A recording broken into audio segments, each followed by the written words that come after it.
همراهان عزیز سلام، من محمد رضا علی بیگی هستم و اینجا کانال حسابدار است. از اینکه با لایک و سابسکرایب ما را به ادامه فعالیتمون دلگرم کنید کمال تشکر رو دارم. لطفا مثل همیشه با نظرات ارزندتون ما را در ارائه ویدیوهای بهتر راهنمایی فرمایید. متشکرم. دوستان عزیز، در ادامه میپردازیم به یک سوال دیگر از مجموعه سوالات اصول حسابداری یک. دوستان، این سوال از سوالات دانشگاهی انتخاب شده و جهت تمرین موضوعات مطرح شده در جلسات قبلی اینو خدمتتون ارائه میدیم، با هم حلش میکنیم و نقاطی که لازم تذکر بدیم خدمتتون در طی حل مسئله با شما در میان میذاریم. لطفا ما را همراهی بفرمایید، قلم و کاغذ تهیه فرمایید و با ما همراه باشید پا به پا در حل این مسئله. مطمئنم حل این مسئله شما را در درک مطالب مطرح شده در ویدیوهای قبل کمک خواهد کرد. با ما همراه باشید.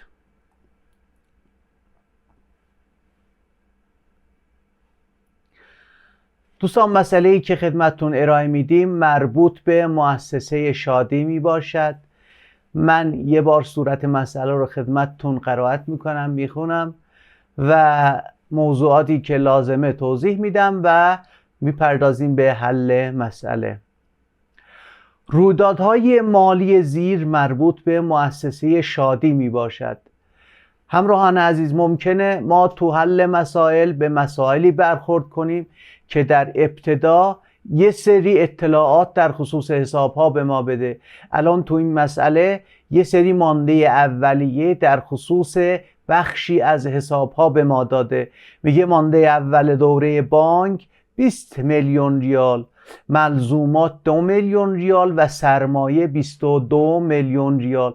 در همین ابتدای مسئله باید توجه داشته باشیم این اطلاعاتی که در خصوص حسابها به ما میده و این اعداد و ارقامی که دارند باید طبق معادله حسابداری با هم تراز باشند. ما الان نگاه کنیم، بانک به عنوان یک دارایی و ملزومات به عنوان یک دارایی، 20 میلیون ریال بانک، 2 میلیون ریال ملزومات و سرمایه این طرف معادله به عنوان سرمایه 22 میلیون ریال. الان جمعشون با هم در ترازه. پس بنابراین میپردازیم به حل مسئله. دوستان، مجموعه رویدادهایی که در مؤسسه شادی اتفاق افتاده در طی یک دوره مالی یا یک سال مالی در قالب سوال مطرح شده. من ابتدا صورت مسئله رو خدمتتون میخونم و بعد به حل مسئله میپردازیم. مالک مؤسسه وسیله نقلیه‌ای به ارزش 40 میلیون ریال و ساختمانی به ارزش 30 میلیون ریال به مؤسسه اختصاص داد.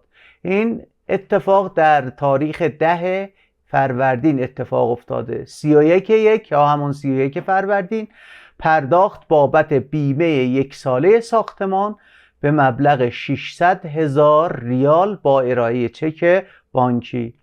در اردیبهشت ماه 15 اردیبهشت اتفاق افتاده. ارائه صورت حساب برای مشتریان به مبلغ 3 میلیون ریال و دریافت 500,000 ریال از بابت آنها. در 31/3 دریافت 2,500,000 ریال بابت ارائه خدمات به مشتریان طی 10 ماهه آینده. در 18/4 خرید کاغذ A4 و نوشت افزار به مبلغ 800,000 ریال به صورت نسیه. در 25/5 پرداخت قبض گاز مؤسسه به مبلغ 200,000 ریال.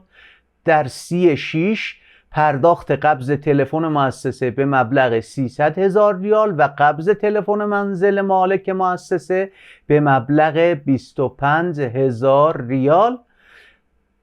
دوستان توجه میکنید قبض تلفن منزل مالک مؤسسه هستش. توضیح میدم زمان حل مسئله. 8/7 پرداخت حقوق کارکنان با ارائه چک بانکی به مبلغ 5 میلیون ریال. 39 فروش ملزومات مازاد بر احتیاج به صورت نسیه به مبلغ 1,500,000 ریال. 19/10 دریافت بابت صورت حساب ارسالی برای مشتریان در تاریخ 15/2 معادل مبلغی که قبلا خدمتتون توضیح دادیم. 21/11 پرداخت بابت خرید کاغذ در تاریخ 18/4 معادل مبلغی که قبلا خدمتتون گفتیم. 30/11 برگشت معادل 100,000 ریال از ملزومات خریداری شده در 18/4 به علت عیب و نقص، اینم توضیح خواهم داد خدمتتون. 25/12 ارائه خدمت به مشتریان و واریز حساب جاری به مبلغ 6 میلیون ریال. خب مسئله چی میخواد؟ اینا معلومات مسئله بود. حالا مسئله از ما چی میخواد؟ اینا هم خدمتتون بگم. اولین موردی که از ما میخواد در حل مسئله تجزیه و تحلیل دفتر روزنامه و انتقال به دفاتر تی. 2 تهیه تراز آزمایشی اصلاح نشده برای تاریخ 28/12/1402. 3 انجام اصلاحات با توجه به اطلاعات زیر. دوستان یه سری اصلاحات هم در پایان دوره مالی روی حساب ها انجام خواهیم داد که متن اصلاحات و لیست آن به قرار زیر است. اصلاح حساب پیش پرداخت بیمه مربوط به تاریخ 31/1/1402. اصلاح پیش دریافت درآمد مربوط به تاریخ 31/3/1402. موجودی ملزومات پایان دوره 200,000 ریال می باشد. حقوق ثبت و پرداخت نشده 1,200,000 ریال می باشد. حقوق ثبت نشده و پرداخت نشده از حساب جاری 800,000 ریال می باشد. بعد اینکه این اصلاحات رو انجام دادیم، تهیه تراز آزمایشی اصلاح شده و تهیه صورتهای مالی. این صورت مسئله بود که خدمتتون توضیح دادم. اگه قلم و خودکار آماده کردید بریم به سراغ حل مسئله. دوستان بریم سراغ حل مسئله حسابداریمون. رویدادهای مالی زیر مربوط به مؤسسه شادی می باشد. مانده اول دوره بانک 20 میلیون ریال، ملزومات 2 میلیون ریال و سرمایه 22 میلیون ریال. دوستان وقتی یه اطلاعاتی در خصوص مانده های اول دوره حساب ها بهمون میده، ما باید قبل از هر چیزی حساب های کل یا همون تی های همون حساب ها رو داشته باشیم و مانده هاشو ثبت کنیم، بعد بریم سراغ حل مسئله. بنابراین من اول حساب های تی و مانده اول دوره اون حساب ها رو ثبت میکنم و بعد میرم سراغ حل مسئله. اولین حسابی که ما داریم حساب بانک با مانده اولیه 20 میلیون ریال است. حسابی تحت عنوان حساب بانک افتتاح میکنیم. حساب دیگری تحت عنوان حساب ملزومات و حساب سرمایه رو هم افتتاح میکنیم. اولین حسابم حساب بانک هست. حساب بعدیم حساب ملزومات و حساب بعدی حساب سرمایه است. خب حساب بانک ماندهش 20 میلیون ریال هست. به طبع مانده حساب بانک به عنوان یک دارایی بدهکار هست، پس بنابراین 20 میلیون ریال سمت بدهکاریش من ثبت میکنم. حساب ملزومات هم یه حساب دارایی هست، پس بنابراین ماندهش سمت بدهکار هست. 2 میلیون ریال هم برای این ثبت میکنم. و حساب سرمایه ماندهش 22 میلیون ریال است، مانده اولیش، پس بنابراین من در قسمت بستانکار 22 میلیون ریال برای این حساب مانده اولیه ثبت میکنم. دوستان الان توجه بفرمایید، اگه ما سمت بدهکار رو جمع بزنیم با سمت بستانکارمون با هم برابر است، یعنی معادله حسابداری برقرار هست. معادله حسابداری چیه؟ دارایی برابر است با بدهی به اضافه سرمایه. چون الان بدهی نداریم و دارایی هامون، مجموع دارایی هامون با سرمایه برابر است. بریم سراغ حل مسئله. اولین رویداد مالی که اتفاق افتاده 10/1 هست. مالک مؤسسه وسیله نقلیه‌ای به ارزش 40 میلیون ریال و ساختمانی به ارزش 30 میلیون ریال به مؤسسه اختصاص داد. چه اتفاقی افتاده؟ یعنی مالک مؤسسه، صاحب مؤسسه، از دارایی‌های شخصی خودش یه دونه وسیله نقلیه و یه ساختمان رو به مؤسسه اختصاص داده، یعنی سرمایه گذاری غیر نقدی انجام داده. پس بنابراین میخوایم ثبت کنیم این رویداد رو. اول میگیم این دفتری که در اختیار داریم دفتر روزنامه است، پس بنابراین ثبت میکنیم دفتر روزنامه و نام مؤسسه مؤسسه شادی. خب اینجا تاریخ رو داریم، اینجا شرح حساب ها رو داریم و اینجا سمت بدهکاری و بستانکار. خب دوستان، ما میتونیم اجزاء یک رویداد رو اگر در چند بخش هم باشه در یک آرتیکل ثبت کنیم. به این میگم آرتیکل مرکب. یعنی دو تا اتفاق افتاده، یه وسیله نقلیه و یه ساختمان به مؤسسه اختصاص یافته و سرمایه گذاری انجام شده. پس تاریخ رو میزنیم 10/1. خب وسیله نقلیه به ارزش 40 میلیون ریال وسایط نقلیه جزء دارایی ها هستش. پس بنابراین سمت بدهکار میگیم بدهکار، وسایط نقلیه ارزشش چقدر هست؟ ارزشش 40 میلیون ریال هست. 40 میلیون ریال. دوباره ساختمان هم جزء دارایی ها هستش. پس بنابراین می نویسیم ساختمان یا حساب ساختمان. این ارزشش چقدر هست؟ 30 میلیون ریال. دوباره بدهکار 30 میلیون ریال.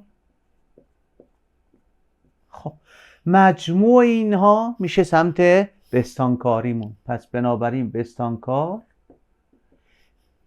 میشه سرمایه گذاری یا حساب سرمایه. چقدر؟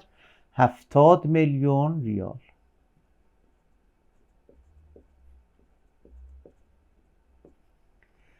ثبت سرمایه گذاری مالک مؤسسه. خب سرمایه گذاری غیر نقدی انجام گرفته، یه 40 میلیون ریال، یه 30 میلیون ریال، مجموعش 70 میلیون ریال به حساب سرمایه. بریم سراغ حساب‌های دفاتر کلمون. خب دوستان، دو تا حساب افتتاح می‌کنیم. یه حساب تحت عنوان حساب ساختمان و یه حساب تحت عنوان وسایط نقلیه.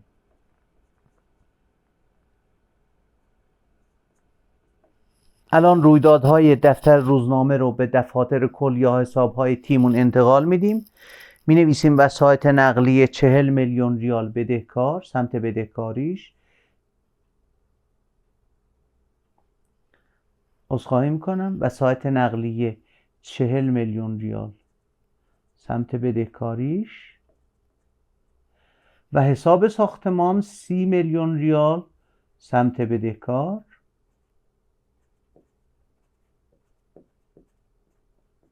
خب این ور سرمایه گذاری اتفاق افتاده، 70 میلیون ریال حساب سرمایه رو بستانکار میکنیم.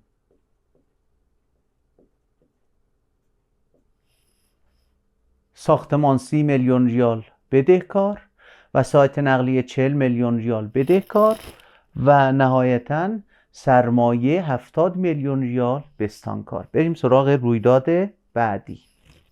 خب رویداد بعدی در تاریخ 31 اتفاق افتاده. پرداخت بابت بیمه 1 ساله ساختمان به مبلغ 600,000 ریال با ارائه چک بانکی. دوستان ما بیمه 1 ساله رو الان پرداخت کردیم در تاریخ 31 ولی این مربوط به 1 سال هستش. پس الان نمیتونیم همش رو تحت عنوان هزینه بیمه در نظر بگیریم. بنابراین یه حسابی تحت عنوان پیش پرداخت بیمه رو افتتاح میکنیم و این حساب جزء حسابهای دارایی هستش. پس بنابراین 31 می نویسیم 31 حسابی تحت عنوان پیش پرداخت بیمه به مبلغ 600,000 ریال. از کجا پرداخت شده؟ از حساب بانکمون پرداخت شده و چون حساب بانکی حساب دارایی هستش کاهشش به صورت بستانکاری هست. پس بنابراین بستانکار میشه حساب بانک به مبلغ 600,000 ریال. ثبت بابت پرداخت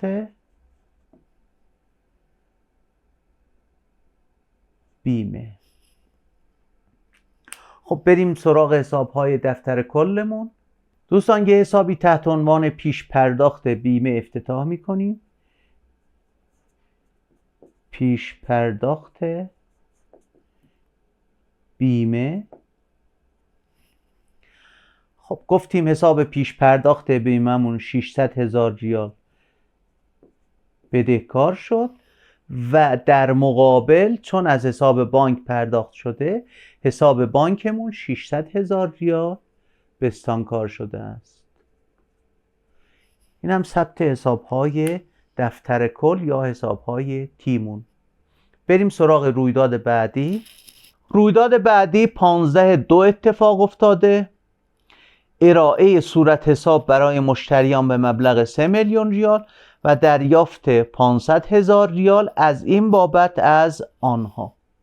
دوستان ما یه سری خدماتی رو انجام دادیم و در ازای آن یه صورت حساب برای مشتری فرستادیم که اینقدر مبلغ خدماتمون شده و شما باید این مبلغ رو به ما بپردازید. اینا 500,000 ریالشون رو پرداخت کردن و ما بقیش مونده. خب پس یه درآمدی اتفاق افتاده به مبلغ 3 میلیون ریال. پس یه ور حسابمون حسابهای درآمد است. این ور چون پولی دریافت نکردیم، البته 500,000 دریافت کردیم، ما بقیش مونده. همون 500,000 ریال میره به حساب بانکمون و ما بقیش میره حسابهای دریافتنی یا همون بدهکاران. پس بنابراین ثبتی رو انجام میدیم در تاریخ 15/2 اتفاق افتاده. خب حسابهای بدهکاریمون یکی میشه بدهکار، حساب بانک به مبلغ 500,000 ریال. چرا؟ چون 500,000 ریال دریافت کردیم و واریز نمودیم به حساب بانک. چون نگفته کجا واریز کردیم، ما حساب بانکمون داشتیم، به حساب بانک واریز میکنیم. و دوباره بدهکار میشه حسابهای دریافتنی یا همون گفتیم که نامش تجاریش میشه بدهکاران به مبلغ 2,500,000 ریال. کل مبلغمون طرفش میشه حسابهای درآمد بستانکار، درآمد به مبلغ 3 میلیون ریال. خب بریم سراغ حسابهای کل یا دفاتر تیمون و این رویداد رو انتقال بدیم به دفاتر تیمون. حسابی رو افتتاح میکنیم تحت عنوان حسابهای دریافتنی یا همون بدهکاران. حسابهای دریافتنی و حسابی رو افتتاح میکنیم تحت عنوان حساب درآمد. خب آرتیکلمون 3 جزء داشت، 2 جزء بدهکاری و 1 جزء بستانکاری. اجزای بدهکارش میشه حساب بانک 500,000 ریال بدهکار، پس حساب بانک 500,000 ریال و همچنین حسابهای دریافتنی 2,500,000 ریال و اجزای بستانکاریش میشه حساب درآمد به مبلغ 3 میلیون ریال.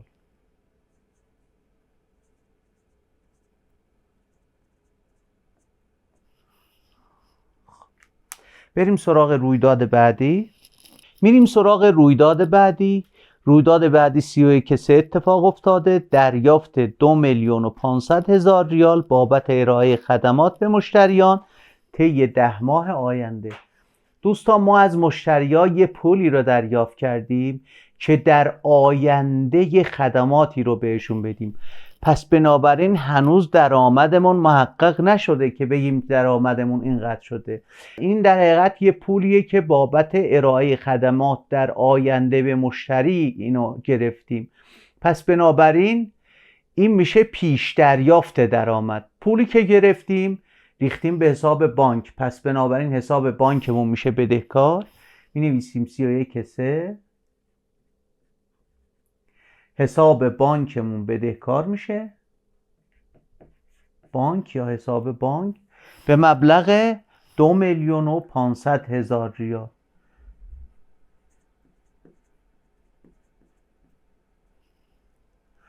خب چون هنوز درآمدی محقق نشده و خدماتی ارائه نشده، یه حسابی تحت عنوان حساب پیش دریافت درآمد افتتاح میکنیم. پس بستانکارمون میشه حساب پیش دریافت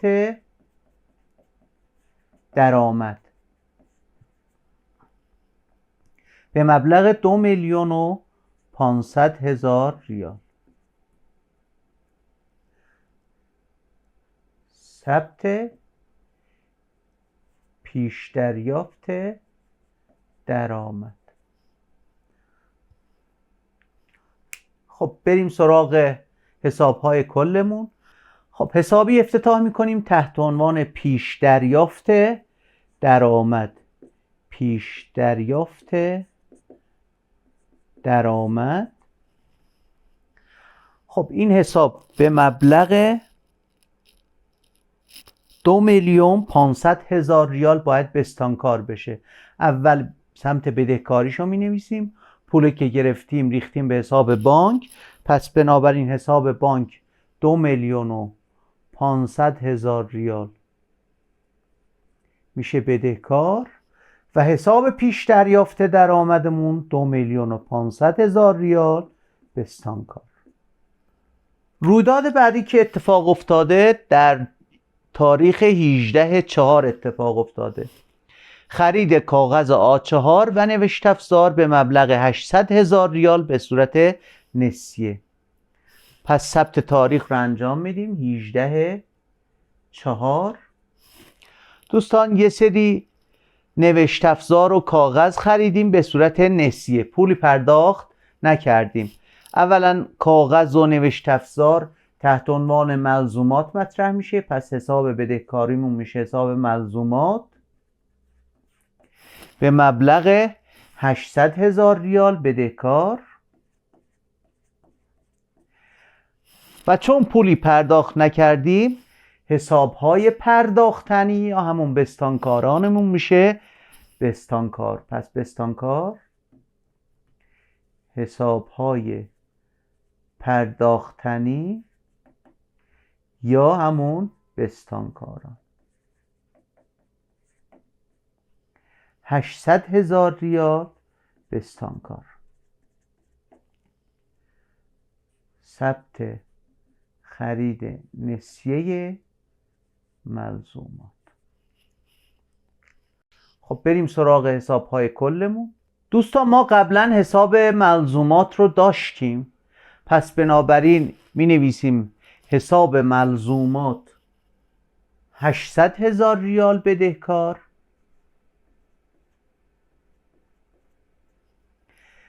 و اینور حسابهای پرداختنی 800,000 ریال بستانکار. یه حسابی افتتاح میکنیم تحت عنوان حسابهای پرداختنی 800,000 ریال بستانکار. خب دقت کنیم دوستان، این حسابهای دریافتنی است و این حسابهای پرداختنی. بریم سراغ رویداد بعدی. رویداد بعدی 25/5 اتفاق افتاده. پرداخت غاز مؤسسه به مبلغ 200,000 ریال. یه هزینه اتفاقی افتاده تحت عنوان هزینه قبض گاز یا هزینه گاز مصرفی. پس بنابراین حساب هزینه‌مون بدهکار میشه و چون از بانک پرداخت شده حساب بانکمون بستانکار میشه. ثبت میزنیم 25/5. خب بدهکارمون میشه حساب هزینه گاز یا گاز مصرفی و بستانکارمون میشه حساب بانک به مبلغ 200,000 ریال.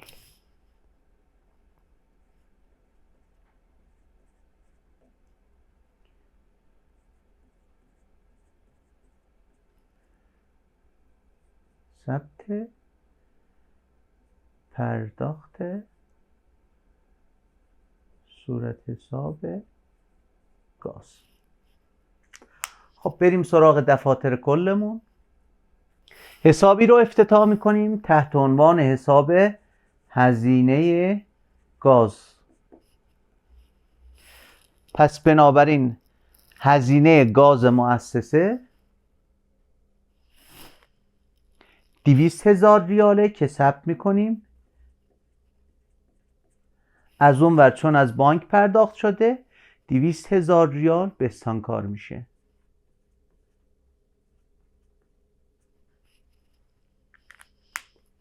خب میریم سراغ رویداد بعدی. پرداخت قبض تلفن مؤسسه به مبلغ 300,000 ریال و قبض تلفن منزل مالک مؤسسه به مبلغ 25,000 ریال. دوستان این رویدادی که اتفاق افتاده از دو جزء تشکیل شده. یه جزءش قبض تلفن مؤسسه هستش که میشه هزینه تلفن. یه جزء دیگهش تلفن منزل مالک مؤسسه است. ببینید اینجا دیگه منزل مالک مؤسسه است، یعنی مالک مؤسسه قبض تلفن منزلش رو از حساب مؤسسه پرداخت میکنه. پس چون تلفن منزل مالک مؤسسه هستش، ثبتی که انجام خواهیم داد تحت عنوان برداشت مالک مؤسسه ثبت خواهد شد.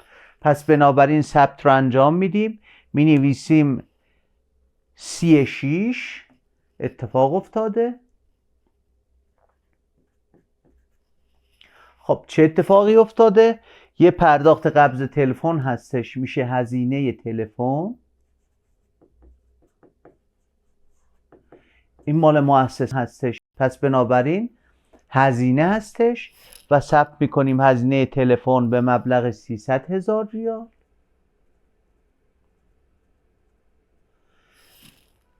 ولی این یکی تلفن منزل مالک مؤسسه است، پس بنابراین میشه حساب برداشت صاحب مؤسسه به مبلغ 25,000 ریال. چون هر دوتاش از حساب بانک پرداخت شده، پس بنابراین حساب بانکمون میشه بستانکار. بستانکار حساب بانک به مبلغ 325 میلیون ریال بستانکار.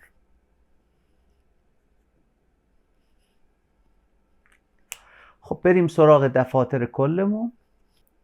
خب حسابی رو افتتاح میکنیم تحت عنوان حساب هزینه تلفن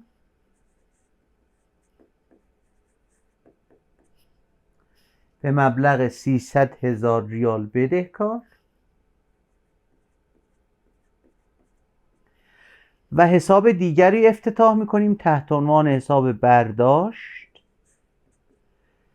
این حساب هم 25,000 ریال بدهکار میشه و چون از هر دوتاش از بانک برداشت شده، حساب بانک به مبلغ 325,000 ریال بستانکار میشه.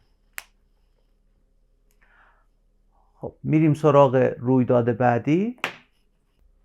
رویداد بعدی 8/7 اتفاق افتاده. پرداخت حقوق کارکنان با ارائه چک بانکی به مبلغ 5 میلیون ریال. پس بنابراین ثبت میکنیم 8/7. یه هزینه اتفاق افتاده، هزینه پرداخت حقوق هستش. ثبت میکنیم بدهکار، هزینه حقوق به مبلغ 5 میلیون ریال. خب آقای شادی حقوق کارکنانش رو پرداخت میکنه. من نمیدونم تا تاریخ 8/7 کارکنان حقوق نگرفتن، ولی خب حالا بستانکار حساب بانک میشه چون چک بانکی کشیده. 5 میلیون ریال بستانکار میشه. حالا ثبت هزینه حقوق. خب بریم سراغ دفاتر کلمون. حسابی رو افتتاح میکنیم تحت عنوان حساب هزینه حقوق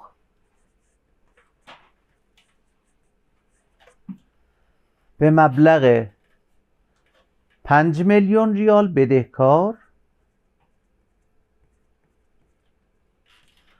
و چون از بانک پرداخت شده، حساب بانکمون 5 میلیون ریال بستانکار.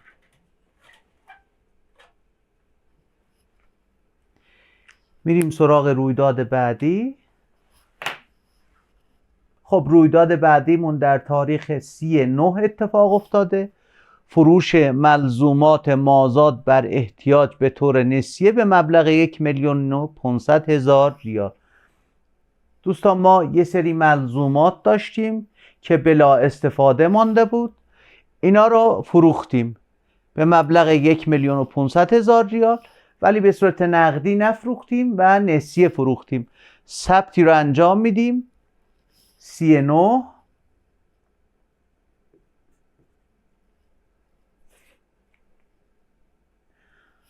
خب اگه پول میگرفتیم و این پول رو میریختیم به حساب بانکمون، حساب بانکمون میشد بدهکار، ولی چون الان پولی نگرفتیم حسابهای دریافتنیمون میشه بدهکار. پس می نویسیم بدهکار، حسابهای دریافتنی به مبلغ 1,500,000 ریال.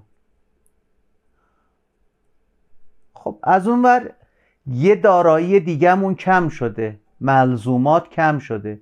گفتیم که کاهش دارایی ها به صورت بستانکاری ثبت خواهد شد. پس بنابراین بستانکار حساب ملزومات به مبلغ 1,500,000 ریال ثبت فروش نسیه ملزومات. خب میریم سراغ دفاتر کلمون یا حسابهای تیمون. خب چون ما هم حساب ملزومات رو داریم و هم حسابهای دریافتنی، حسابی رو افتتاح نمی کنیم. پس حسابهای دریافتنی 1,500,000 میشه بدهکار و حساب ملزوماتمون 1,500,000 میشه بستانکار. خب میریم سراغ رویداد بعدی. دریافت بابت صورت حساب ارسالی برای مشتریان در تاریخ 15/2 معادل همون مبلغ. دوستان اگه خاطرتون باشه ما در تاریخ 15/2 یه ثبتی رو انجام دادیم. بدهکار حساب بانک به مبلغ 500,000 ریال، حسابهای دریافتنی به مبلغ 2,500,000 ریال و درآمد 3 میلیون ریال. همین 2,500,000 که ثبت کرده بودیم الان میخوایم اینو دریافت کنیم. پس می نویسیم 19، پس ثبت میکنیم 19/10. خب الان پولی که گرفتیم چیکار کردیم؟ واریز کردیم به حساب بانکمون. حساب بانکمون افزایش پیدا کرده، پس بنابراین میشه بدهکار حساب بانک یا حساب بانک یا بانک به مبلغ 2,500,000. 3 میلیون درآمد داشتیم، 500,000 رو قبلا دریافت کرده بودیم و الان 2,500,000 رو دریافت میکنیم. پس بانک 2,500,000. این ور بستانکارمون میشه حسابهای دریافتنی.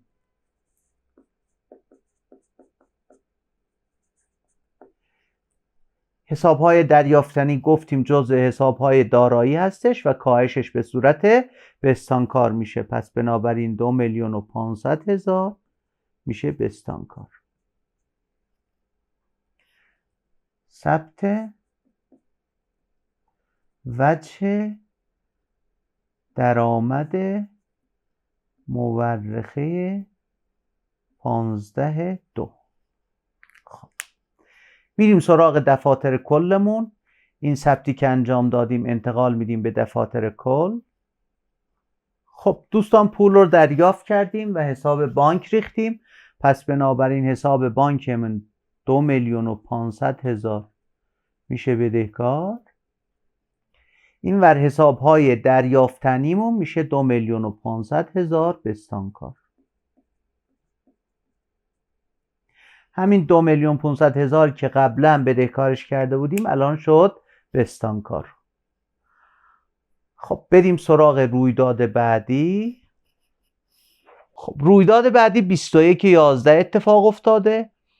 پرداخت بابت خرید کاغذ در تاریخ 18/4. دوستان ما در تاریخ 18/4 یه ثبتی رو زده بودیم و ملزوماتی رو خریده بودیم به صورت نسیه. الان میخوایم پولش رو پرداخت کنیم. پس می نویسیم 11/21. عذرخواهی میکنم 21/11. خب پس می نویسیم 21/11. خب حسابی رو که تحت عنوان حسابهای پرداختنی بستانکار کرده بودیم الان میشه بدهکار. پس بنابراین بدهکار حسابهای پرداختنی یا همون بستانکاران به مبلغ 800,000 ریال. چرا؟ چون این کاهش پیدا میکنه و چون یه حساب بدهی هستش کاهشش به صورت بدهکار ثبت میشه.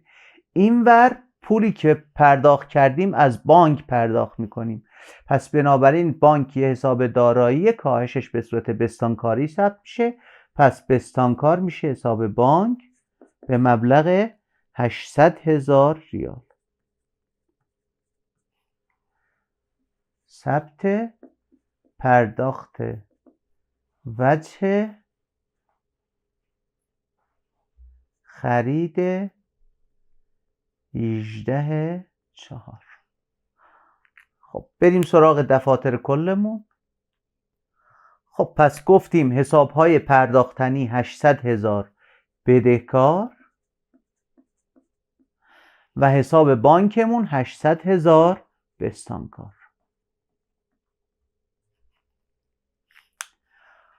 بریم سراغ رویداد بعدی. رویداد بعدیمون 30/11 اتفاق افتاده. برگشت معادل 100,000 ریال از ملزومات خریداری شده در تاریخ 18/4 به علت عیب و نقص. دوستان ما ملزوماتی که در تاریخ 18/4 خریده بودیم یه سریش معیوب بوده، اینا رو عودت دادیم به حساب فروشنده و پولش رو دریافت کردیم. حالا با فرض این که پولش رو دریافت کردیم و ریختیم به حساب بانک، اگه پولش رو دریافت کردیم ریختیم به حساب بانک که میشه به حساب بانک، ولی اگه پولش هنوز دریافت نکردیم چون مبهم هستش، ما فرض رو بر این میگیریم که اینو برگشت دادیم، پولش رو هنوز دریافت نکردیم، پس میشه حسابهای دریافتنیمون بدهکار چون پولی دریافت نکردیم. ثبت میزنیم در تاریخ 30/11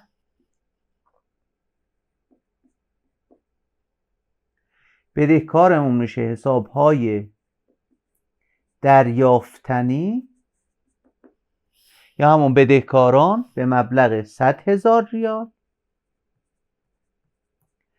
از این ور از ملزوماتمون کم شده، پس چون ملزومات یه حساب دارایی هستش، این کاهشش میشه بستانکار، میشه بستانکار حساب ملزومات به مبلغ 100,000 ریال.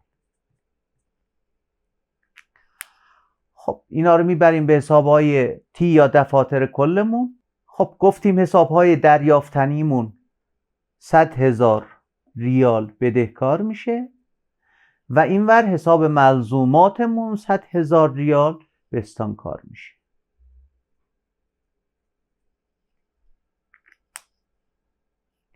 میریم سراغ رویداد بعدی. خب آخرین رویدادی که در سال 1402 اتفاق افتاده مربوط به ارائه خدماتی هستش. یه سری خدماتی به مشتریان ارائه کردیم و پولش رو به صورت نقد دریافت کردیم. میخوایم ثبتش رو بزنیم. می نویسیم 25/12.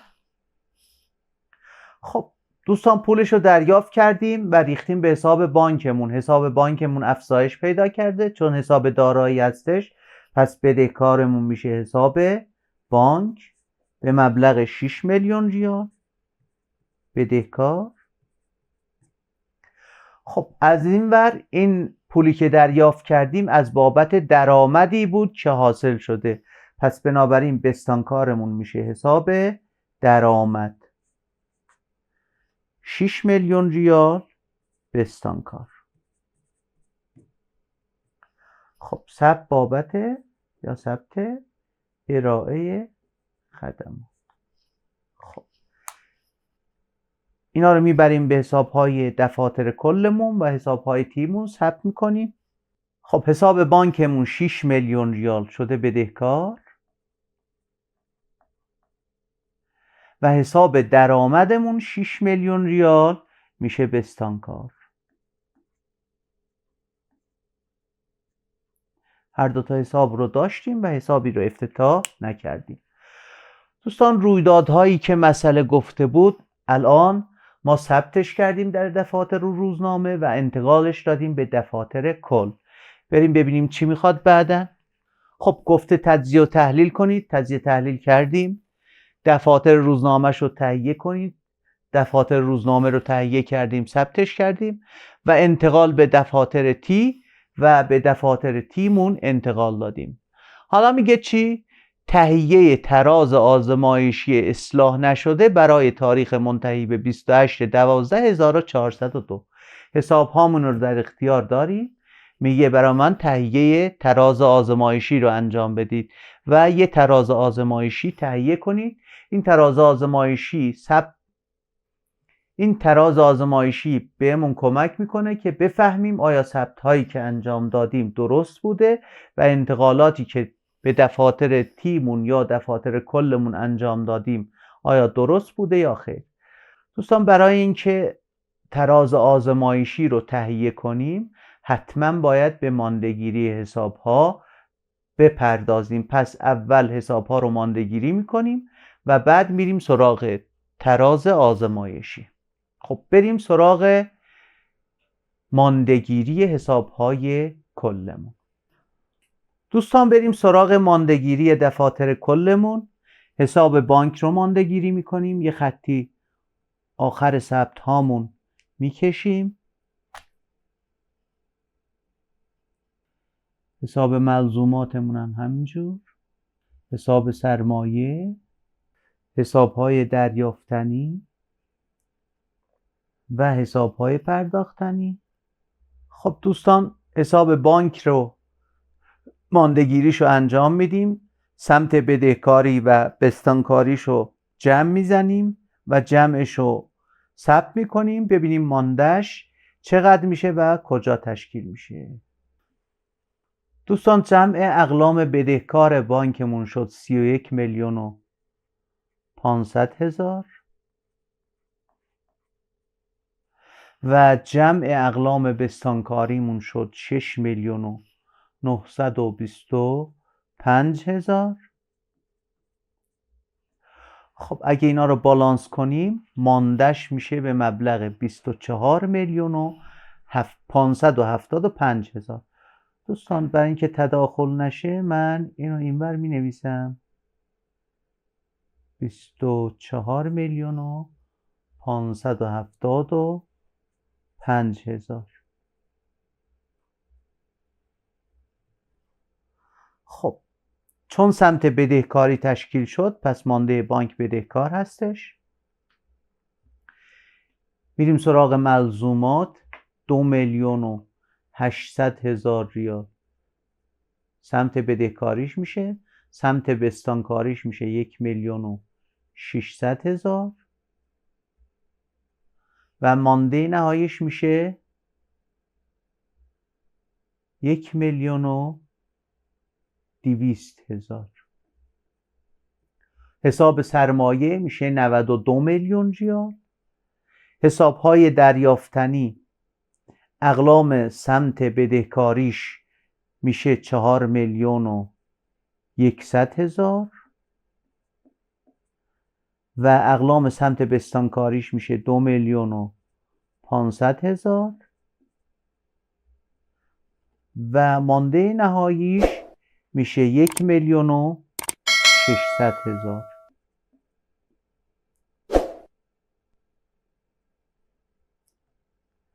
حساب درآمدمون ماندش میشه 9 میلیون ریال.